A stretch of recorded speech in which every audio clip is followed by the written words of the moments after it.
So good morning and welcome back to my YouTube channel. আজি আপোনাৰ উৰুকা হয় মাঘৰ বিহু সকলোকে প্ৰথমতে মাঘৰ বিহুৰ শুভেচ্ছা জনালো। আজি মাঘ বিহুৰ উৰুকা ৰাতিপুৱা হৈ গৈছে, এতিয়া প্ৰায় 7টা বাজিছে। এতিয়া আমি গৈ আছো এতিয়া আপোনাৰ মাছ কিনিবৰ কাৰণে। আমাৰ ওচৰত মানে আপোনাৰ এই চন্দ্ৰপুৰত মাছ বেচে। আজি লোকেল মাছ ফ্ৰেছ মাছ বহুত মানুহ হয়, তাত এখন জাগা আছে। মই সেই আপোনাৰ প্ৰতি বছৰে মাছ তাৰ পৰা কিনো। এইবাৰ তাত যাম বুলি ভাবি আছো। গতিকে আপোনাৰ ৰাতিপুৱা একদম টুপি চুপি পিন্ধি আপোনাৰ ৰেডি, এতিয়া গাড়ীখন লৈ যাম, কাৰণ বাইক লৈ ঠাণ্ডা লাগেতো, গতিকে গাড়ীখন লৈ যাওঁ।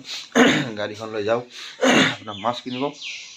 চাওঁ মাছ পাওঁ নে নাপাওঁ, কাৰণ অলৰেডি 7টা বাজি গ'ল। যদি পাওঁ কিনি আনিম ভাল চাই, আৰু আপোনালোকক দেখুৱাম কেনেধৰণৰ মাছ পায় তাত। তেনেহ'লে বলক লেটছ গো। এতিয়া ব্লগটো আৰম্ভ কৰোঁ আৰু সকলোকে মাঘ বিহুৰ উৰুকা শুভেচ্ছা জনালোঁ। আৰু নতুন বছৰৰ এইটো প্ৰথমটো ব্লগ, সময় পোৱা নাছিলোঁ আচলতে ব্লগ বনাবৰ কাৰণে, আপোনাৰ প্ৰথমটো ব্লগ বনালোঁ। গতিকে আহক বলক এই নতুন বছৰৰ যাত্ৰাটো আৰম্ভ কৰোঁ বলক।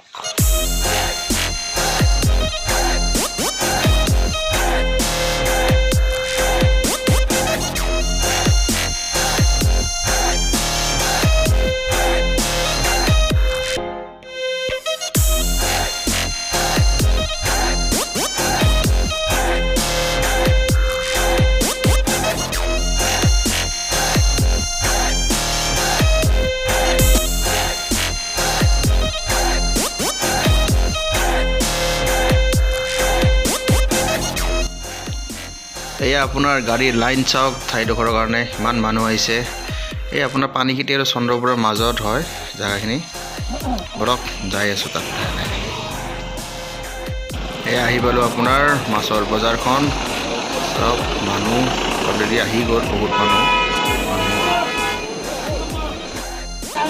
এয়া চাওক মাছেই মাছ, কি মাছ খাব, চিতল, আৰি, ৰৌ, ভকুৱা চব আছে। এয়া আপোনাৰ চিতল মাছ, এই ৰৌ, ভকুৱা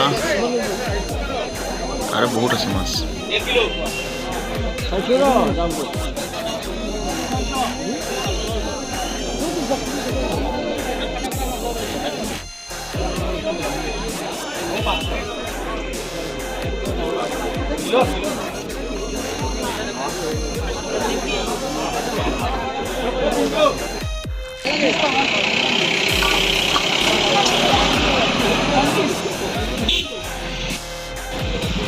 আজি কোনে কোনে আপোনাৰ হাঁহ খাব, এই চাওক হাঁহ এটা আনি থৈ দিছে, একদম তেজাল হাঁহ দেখাত লাগি আছে।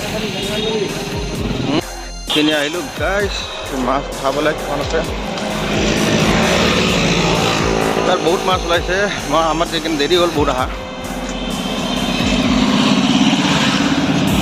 তথাপিও সেইকাৰণে আৰি এটা সেইকাৰণে কাটি মেলি ল'লোঁ 1 কিলো মানৰ। ইয়াক খাম আৰু উৰুকা। এতিয়া আৰু বলক মাংসৰ বজাৰ যাই আছোঁ, মাংস কিনিব যাই আছোঁ বলক।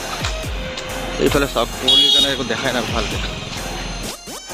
এয়া আপোনাৰ নাৰেংগী বজাৰ। এয়া আপোনাৰ ৰামদিয়াৰ ম'হৰ দৈ কিন্তু খাই মজা লাগে দেই। এইফালে আপোনাৰ ভোগালী ধামাকা চলি আছে, মানে সেইকাৰণে লটাৰী খেল। এই ৰাতিপুৱা আপোনাৰ মানুহ চাওকচোন, গাড়ী চাওকচোন, ইমান গাড়ী আহিছে। এনে আপোনাৰ ৰাতিপুৱা বেছি মানুহ নহয় এইখন বজাৰত, কিন্তু আজি মানে উৰুকা বোলে একদম ৰাতিপুৱাই প্ৰায় গাড়ী মটৰ লৈ চব ওলাই আহিছে বোলে। শাক পাচলিৰ দামো আজি উৰুকা বুলি অলপ বাঢ়ি গৈছে, বেছি বঢ়া নাই, তথাপিও অলপ বাঢ়ি গৈছে 2-এটা। মানুহ চাওক নহয়, প্ৰথমতে ৰাতিপুৱাই ইমান মানুহ আজি, মানে বেলেগ পৰিৱেশ এটা, যোনটো পৰিৱেশ এনে আপুনি নৰ্মেল দিনত দেখাই নাপায়।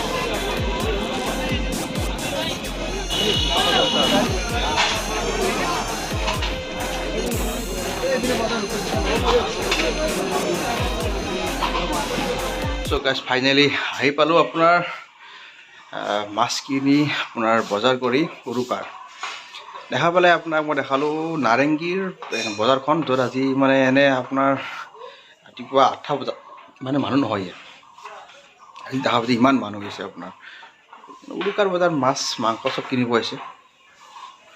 গতিকে আমিও মানে আপোনাৰ বস্তু কিনিলোঁ মানে শাক চব্জি যিহেতু লাগিব খালি মাংস নহ'ব নহয় শাক চব্জি লাগিব গতিকে অলপ কিনি আনিলোঁ মাছৰ বজাৰখন দেখুৱালোঁ আপোনালোকে আমি ল'লোঁ আপোনাৰ আৰি মাছ আপোনাৰ ল'লোঁ এটা বাকী চিতল বহুত দাম লৈছে আপোনাৰ আৰি মাছ আমি যোনটো ল'লোঁ সেইটো আপোনাৰ 800 টকা কিলো বাকী চিতলৰ 1500 2000 দাম উঠি আছে আৰু বহুত ডাঙৰ ডাঙৰ মাছ আছে বহুত মানুহ হৈছে দেখাবলৈ আপোনালোকে আপোনাক দেখুৱালোঁ মাছৰ বজাৰখন এনেই তাত এদিকে মাছৰ বজাৰ সেইকাৰণে বিশেষকৈ সেইকাৰণে নহয় খালি উৰুকাৰ কাৰণে স্পেচিয়েলি তাতে মাছৰ বজাৰ হয় সেইকাৰণে মই তাতে যাওঁ প্ৰতিবাৰে আৰু ভাল লাগে চ' আজিৰ এই ব্লগটো ইমানেই আপোনাক দেখাবলৈ উৰুকাৰ মাৰ্কেট এতিয়া আপোনাক লগ পাই আছোঁ পৰৱৰ্তী নতুন ব্লগত নতুন বছৰ আৰম্ভ হৈ গ'ল মাঘৰ বিহু আহি গ'ল আমাৰ ব্লগ ষ্টাৰ্ট হৈ গ'ল এতিয়া আৰম্ভ হৈ যাব ব্লগৰ ছিজন আহি আছে নতুন নতুন আৰু ধামাকেদাৰ ব্লগ তেন্তে চাই থাকক আৰু লাইক শ্বেয়াৰ কমেণ্ট কৰি দিব যদি ভাল পাইছে আৰু চেনেলটো ছাবস্ক্ৰাইব কৰি যাবলৈ একেবাৰে নাপাহৰিব বাই বাই